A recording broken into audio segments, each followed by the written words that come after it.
स्वागत है दोस्तों। आज 2 मार्च 2023 गुरुवार का दिन हो गया है। आज के मुख्य समाचार, बड़ी खबरें, देश और दुनिया का ताजा अपडेट लेकर हाजिर हो चुके हैं। देश के अलग अलग राज्यों की ओर से, सरकारों की ओर से महत्वपूर्ण अपडेट आ चुका है। नए नियम, बड़ी घोषणाएं और बड़ा ऐलान की जानकारियां लेंगे। वीडियो को आप पूरा ध्यान से आखिर तक जरूर देखते रहिएगा। हमारी टीम की मेहनत और मोटिवेशन के लिए प्लीज वीडियो को लाइक और शेयर भी जरूर कर दीजिएगा। तो आइए दोस्तों, बिना टाइम विलंब के शुरुआत करते हैं आज की पहली बड़ी खबर। आज आएंगे त्रिपुरा, नागालैंड और मेघालय विधानसभा चुनाव के रिजल्ट। मतगणना की तैयारियां पूरी हो गई हैं। यानी त्रिपुरा, नागालैंड और मेघालय में हुए विधानसभा चुनाव के रिजल्ट आज घोषित होने वाले हैं। मतगणना सुबह 8 बजे शुरू हो जाएगी। तीनों राज्यों में मतगणना की तैयारियां पूरी कर ली गई हैं। इसके अलावा महाराष्ट्र की कस्बापेट और चिंचवाड़ विधानसभा सीट, तमिलनाडु की इरोड पूर्व सीट, पश्चिम बंगाल की सागरदीघी और झारखंड की रामगढ़ सीट पर हुए उपचुनाव के रिजल्ट भी आज घोषित होने वाले हैं। अच्छा, इसके अलावा दोस्तों आपको बता दें, सुप्रीम कोर्ट आज अदानी हिंडनबर्ग मामले में फैसला सुनाएगा। 17 फरवरी को फैसला सुरक्षित रख लिया था। सुप्रीम कोर्ट ने अदानी हिंडनबर्ग विवाद से जुड़ी याचिकाओं और मौजूदा नियामक उपायों को मजबूत करने के लिए विशेषज्ञों की समिति पर आज फैसला सुनाएगा। वहीं G20 विदेश मंत्रियों की 2 दिवसीय बैठक से जुड़ा अपडेट भी आ चुका है। रूस के फॉरेन मिनिस्टर भी दिल्ली पहुंच चुके हैं। अमेरिकी विदेश मंत्री टोनी ब्लिंकन भी भारत पहुंच चुके हैं। G20 की बैठक में हिस्सा लेंगे। भारत की G20 अध्यक्षता में विदेश मंत्रियों की बैठक नई दिल्ली में आज 2 मार्च को होने जा रही है और इसमें 40 प्रतिनिधियों के हिस्सा लेने की उम्मीद है। बैठक को लेकर तैयारियां पूरी कर ली गई है और तमाम देशों के विदेश मंत्री दिल्ली पहुंच रहे हैं। साथ ही बड़ी खबर देख पा रहे हैं, भारत में व्हाट्सएप की बड़ी कार्रवाई। अकेले जनवरी महीने में 29 लाख अकाउंट को बैन कर दिया गया है। व्हाट्सएप ने अपनी मासिक रिपोर्ट में कहा कि 1 जनवरी से 31 जनवरी के बीच 29,18,000 व्हाट्सएप अकाउंट पर प्रतिबंध लगाया गया है। ये व्हाट्सएप अकाउंट नियमों को फॉलो नहीं कर रहे थे और ऐसे में इन सभी को बैन कर दिया गया है। वही दोस्तों, होली से पहले महंगाई का बम भी फूट गया है। एलपीजी सिलेंडर के दामों में 50 रुपए की बढ़ोतरी हो गई है। कमर्शियल सिलेंडर भी 350 रुपए महंगा हो गया है। 14.2 किलोग्राम वाले घरेलू एलपीजी सिलेंडर के दामों में 50 रुपए की बढ़ोतरी हो गई है। 19 किलोग्राम वाले कमर्शियल सिलेंडर के दामों में 350 रुपए और 50 पैसे का इजाफा किया गया है। दिल्ली में 19 किलोग्राम वाला कमर्शियल सिलेंडर अब 2119 रुपए 50 पैसे में मिलेगा, जबकि घरेलू एलपीजी सिलेंडर 1103 रुपए का हो गया है और बढ़े हुए दाम लागू हो गए। मार्च के पहले दिन महंगाई का एक बड़ा झटका लगा है। वहीं बैंक से जुड़ा महत्वपूर्ण अपडेट आ रहा है। दूसरा शनिवार है या फिर तीसरा, बैंक ग्राहकों के लिए अब कंफ्यूजन नहीं रहेगा। बैंक ग्राहकों और बैंक के कर्मचारियों के लिए गुड न्यूज आने वाली है और उनके लिए जल्दी अब 5 डे वीक की व्यवस्था लागू हो सकती है। इंडियन बैंक्स एसोसिएशन और United forum of bank employees के बीच इस बारे में सहमति बन गई है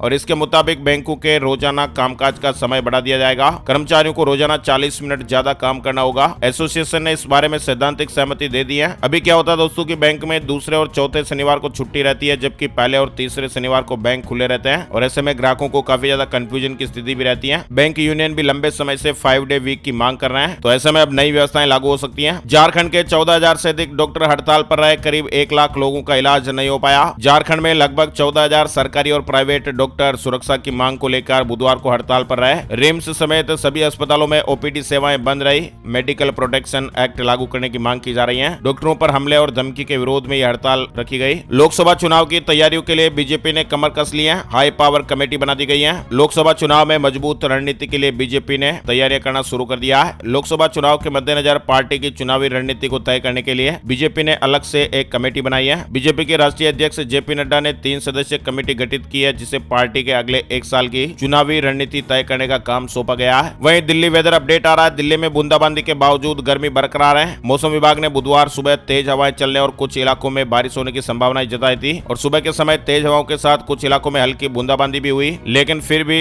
गर्मी से राहत नहीं मिली। मौसम विभाग के अनुसार गुरुवार को भी कुछ इलाकों में बादल छाए रहेंगे, लेकिन इसके बाद से 5 दिन तक आसमान साफ रहेगा। न्यूनतम तापमान में गुरुवार से कमी आने की संभावना जताई गई है। वहीं हिमाचल प्रदेश में भी बर्फबारी हो रही है। 3 NH सहित 120 सड़कें बंद हो गई। येलो अलर्ट जारी हुआ है। हिमाचल के कुछ इलाकों में बुधवार को खूब सारी बारिश हुई, बर्फबारी भी हुई है। पीएम मोदी ने कहा कि 21वीं सदी में भारत की पहचान बनेंगे नियोजित शहर। तेजी से शहरीकरण हो रहा है। शहरी नियोजन, विकास और स्वच्छता पर बजट के बाद वेबिनार में पीएम नरेंद्र मोदी जी ने बुधवार को कहा है, नए शहर विकसित हो रहे हैं जो 21वीं सदी में भारत की एक नई पहचान बनाएंगे। भारत का तेजी से शहरीकरण हो रहा है। बड़ी खबर आ रही है इंश्योरेंस को लेकर। इंश्योरेंस न्यूज अपडेट आप देख सकते हैं। बिना इंश्योरेंस की गाड़ी पकड़े जाने पर सरकार करेगी तुरंत बीमा। ऐसे व्यवस्थाएं आने वाले समय में बहुत ही जल्द होने वाली हैं। यानी सड़कों पर बिना इंश्योरेंस के चल रही गाड़ियों के बीमा को बढ़ावा देने के लिए सरकार बड़ा कदम उठा सकती है और बिना इंश्योरेंस वाली गाड़ियों की पहचान कर ऑन द स्पॉट इंश्योरेंस किया जा सकता है और इसके लिए गाड़ी के फास्टैग में जमा पैसों से इंश्योरेंस प्रीमियम के तौर पर इस्तेमाल किया जा सकता है। इस तरह का सरकार के स्तर पर विचार चल रहा है। यानी दोस्तों दोस्तों ऐसा माना जा रहा है कि देश में सड़कों पर चल रही 40 से 50% गाड़ियों का इंश्योरेंस नहीं है, तो ऐसे में सरकार इस कदम पर विचार कर रही है। वहीं दिल्ली से जुड़ी खबर, दिल्ली में होटल, रेस्टोरेंट और ढाबा चलाने वालों के लिए खुशखबर आई है। अब लाइसेंस लेना और भी आसान हो गया है, यानी होटल, रेस्टोरेंट और ढाबे के लिए आवेदन करने वाली व्यवस्था को अब आसान बना दिया गया है। नई व्यवस्था के तहत यूनिफाइड पोर्टल यानी एक वेबसाइट जारी की गई है, जिसमें लाइसेंस जारी करने की सीमा 49 दिन कर दी गई है। मद्रास हाई कोर्ट ने एक बड़ा फैसला सुनाया है, हाथियों का अधिग्रहण नहीं कर पाएंगे निजी व्यक्ति और धार्मिक संस्थान। यानी मद्रास हाई कोर्ट ने हाथियों के संरक्षण को लेकर यह बड़ा फैसला सुनाया है। कोर्ट ने कहा कि अब तमिलनाडु में निजी व्यक्ति और धार्मिक संस्थान हाथियों का अधिग्रहण नहीं कर सकते हैं। कोर्ट ने इस पर पूरी तरह से रोक लगा दी है। कोर्ट ने सरकार, पर्यावरण और वन विभाग को सभी मंदिरों और अन्य निजी स्वामित्व वाले हाथियों का निरीक्षण करने को भी कहा है। दिल्ली से जुड़ी अपडेट खबर, विस्तारित आश्रम फ्लाईओवर का जल्दी उद्घाटन होगा। दिल्ली के सीएम अरविंद केजरीवाल ने संवाददाता सम्मेलन में इस तरह की जानकारी दी है। उत्तराखंड में समूह ग की सभी परीक्षाओं में साक्षात्कार यानी इंटरव्यू तत्काल प्रभाव से समाप्त कर दिए गए हैं। उत्तराखंड के मुख्यमंत्री पुष्कर सिंह धामी ने बुधवार को तकनीकी पदों समेत समूह ग की सभी परीक्षाओं में इंटरव्यू की व्यवस्था तत्काल समाप्त करने तथा पीसीएस और अन्य उच्च पदों पर साक्षात्कार का प्रतिशत कुल अंकों के 10% से ज्यादा न रखने की बड़ी घोषणा की है। अभ्यर्थियों को इससे फायदा मिलेगा। वहीं तेलंगाना में बीजेपी चलाएगी बड़ा अभियान, 1 महीने तक रैलियां होगी, पीएम मोदी समापन करेंगे। तेलंगाना विधानसभा चुनाव को लेकर तैयारियों में जुटी भारतीय जनता पार्टी अगले 1 महीने तक राज्यव्यापी बड़ा अभियान चलाने जा रही है। शेयर मार्केट से जुड़ा महत्वपूर्ण अपडेट भी आ रहा है। 8 दिन बाद शेयर मार्केट में रौनक दिखाई दी। सेंसेक्स 449 अंकों पर, निफ्टी में 147 अंकों की तेजी देखी गई। बुधवार के कारोबारी दिन शेयर मार्केट हरे निशान के साथ बंद हुआ। उत्तराखंड से जुड़ी बड़ी खबर, रोडवेज कर्मचारियों के लिए राहत की खबर आई है। महंगाई भत्ता बढ़ गया है। इसके अलावा 10 लाख का दुर्घटना बीमा भी होगा। रोडवेज कर्मचारियों को परिवहन विभाग ने यह बड़ी राहत दी है। वहीं कर्नाटक से जुड़ा महत्वपूर्ण अपडेट आ चुका है। सरकारी कर्मचारियों के वेतन में 17% का इजाफा हो गया है। पेंशन पर समिति गठित हो गई है। अनिश्चितकालीन जो हड़ताल है वो वापस ले ली गई है। पिछले कुछ दिनों से आप कर्नाटक में सरकारी कर्मचारियों की हड़ताल से जुड़ी खबरें देख रहे होंगे। यहाँ पर सरकार ने बड़ा फैसला दे दिया है। कर्नाटक सरकार की ओर से अंतरिम राहत के तौर पर मूल वेतन में 17% वृद्धि की घोषणा और पेंशन योजना पर एक समिति गठित किए जाने के बाद सरकारी कर्मचारियों ने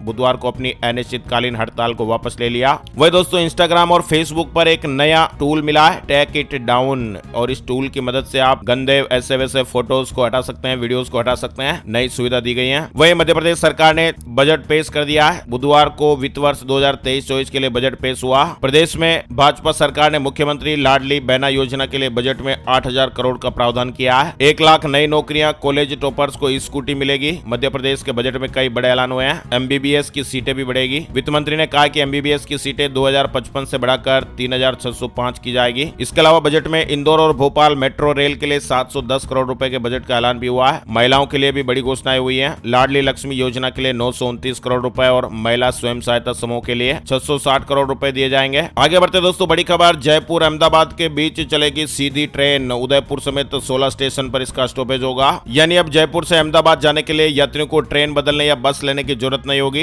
3 मार्च 2023 से यानी शुक्रवार से ही दोनों शहरों के बीच सीधी ट्रेन सेवा का परिचालन शुरू कर दिया जाएगा और इस ट्रेन का परिचालन हर दिन किया जाएगा। ये ट्रेन 3 मार्च से शुरू होने जा रही है। Jaipur Asarwa superfast express train की शुरुआत हो रही है। गाड़ी संख्या 12,981। वहीं बंबई उच्च न्यायालय ने अपनी वेबसाइट पर निर्णयों के मराठी अनुवाद अपलोड करने भी शुरू कर दिए हैं। पंजाब सरकार नई सुविधा की शुरुआत करने जा रही है, सरकार आपके द्वार योजना, और इसमें 40 तरह की जो नागरिक सेवाएं हैं वो घर बैठे ही उपलब्ध कराई जाएगी। पंजाब में आम आदमी पार्टी की सरकार जल्द ही सरकार तुम्हारे द्वार योजना शुरू करने जा रही है और ऐसे में आम जनता को घर बैठे ये फायदा मिलेगा। 40 तरह की सुविधाएं घर बैठे ही मिल जाएगी। नई नियोजन नीति लाएगी झारखंड सरकार। गुरुवार को कैबिनेट में प्रस्ताव आने वाला है। स्वास्थ्य मंत्री जी ने इस तरह का ऐलान किया है। नई नियोजन नीति में युवाओं की भावनाओं का ख्याल रखा जाएगा। राजस्थान से जुड़ी बड़ी खबर आ रही है। महिलाओं के लिए महिला दिवस पर रोडवेज बसों में फ्री सफर की सुविधा मिलेगी। 8 मार्च को महिलाओं का किराया नहीं लगेगा। हर साल की तरह इस बार भी राजस्थान रोडवेज ने अंतर्राष्ट्रीय महिला दिवस यानी 8 मार्च के दिन राज्य में महिलाएं, छोटी बच्चियों के लिए बसों में फ्री सफर करवाने का निर्णय लिया है और रोडवेज प्रशासन ने इसके लिए आदेश भी जारी कर दिए हैं। फ्री सफर की सुविधा 7 मार्च को रात 12 बजे से मिलनी शुरू हो जाएगी और 8 मार्च को रात 11:59 तक जनरेट होने वाली टिकटों पर फायदा मिलेगा। फ्री ट्रेवल की सुविधा का लाभ केवल राजस्थान राज्य की सीमा के अंदर ही मिलेगा। अगर राजस्थान से कोई बाहर जाते हैं तो उनसे राज्य की सीमा तक किराया नहीं लिया जाएगा, उसके आगे का किराया लगेगा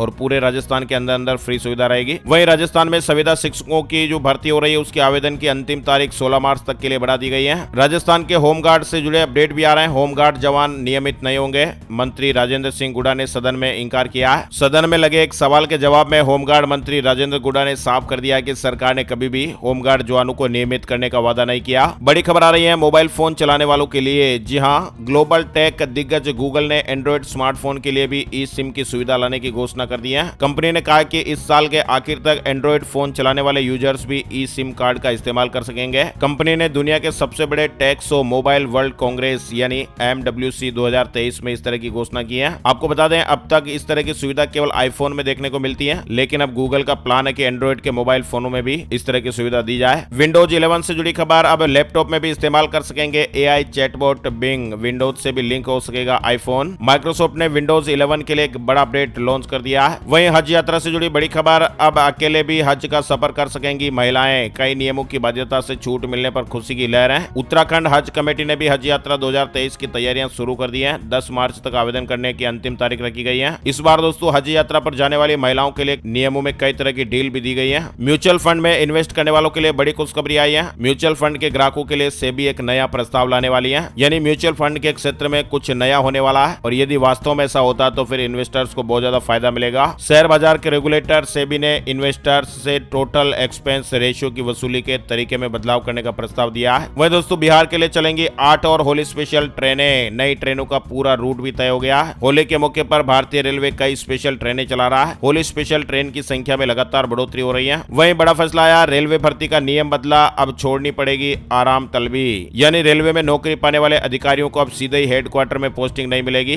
पहले 10 साल फील्ड ड्यूटी करनी पड़ेगी। भारतीय रेलवे ने अपनी नीति में बड़ा बदलाव किया है और इसके तहत ग्रुप ए रेलवे भर्ती पाने वाले नए अधिकारियों को डायरेक्ट हेडक्वार्टर में पोस्टिंग नहीं दी जाएगी। उत्तर प्रदेश से जुड़ी बड़ी खबर आ रही है। उत्तर प्रदेश के कई जिलों में पालतू कुत्तों को लेकर पूर्व में नियम जारी किए जा चुके हैं। अब प्रदेश के शहरी विकास विभाग की ओर से भी सख्त नियम जारी किए गए हैं। विभाग ने कुत्तों के पंजीकरण से संबंधित सभी शहरी निकाय को जारी आदेश में कहा है कि क्या करें और क्या ना करें। वहीं कुछ शहरों में अलग से नियम भी तय हैं। फिलहाल उत्तर प्रदेश सरकार ने डॉग पॉलिसी जारी की है और नियमों की अनदेखी करना भारी पड़ सकता है। वह दोस्तों बड़ी खबर आ रही है, मध्य प्रदेश बजट के बाद कांग्रेस का बड़ा ऐलान हुआ है। हमारी सरकार आई तो हम महिलाओं को 1500 रुपए महीना देंगे। पूर्व सीएम कमलनाथ ने कहा कि हमारी सरकार बनी तो मैं हर महिलाओं को 1500 रुपए दूंगा। इसके अलावा बड़ी खबर यूलू बाइक को लेकर, बजाज के ईवी सेगमेंट की पार्टनर कंपनी यूलू ने 2 धांसू ई बाइक को लॉन्च किया है, जिसका नाम मिरेकल GR और डेक्स GR है और इन बाइक को ऐप से भी लॉक और पार्क किया जा सकेगा। नोएडा के 40,000 फ्लैटों की रजिस्ट्री का रास्ता साफ हो गया है। सुप्रीम कोर्ट ने फैसला सुनाया है। सुप्रीम कोर्ट ने नोएडा, ग्रेटर नोएडा के बिल्डरों को झटका देते हुए फ्लैट बायर्स को बड़ी राहत दी है और कोर्ट के इस फैसले से अब 40,000 फ्लैट बायर्स की रजिस्ट्री का रास्ता साफ हो जाएगा। आयुष्मान योजना का CHC स्तर पर मिलेगा इलाज, मरीजों को सिविल व निजी अस्पतालों से निजात मिलेगी। हरियाणा से जुड़ा एक बड़ा अपडेट आ रहा है। सामुदायिक स्वास्थ्य केंद्रों पर भी आयुष्मान योजना के तहत मरीजों का इलाज हो सकेगा। अब तक CHC स्तर पर केवल आयुष्मान कार्ड बनाने का काम ही होता था, लेकिन इलाज के लिए नागरिक अस्पतालों या निजी अस्पतालों में मरीजों को जाना पड़ता था। अब CHC स्तर पर सरकारी अस्पतालों में 127 बीमारियों से अधिकतर बीमारियों के अलावा स्पेशलिस्ट से संबंधित बीमारियों का इलाज भी हो पाएगा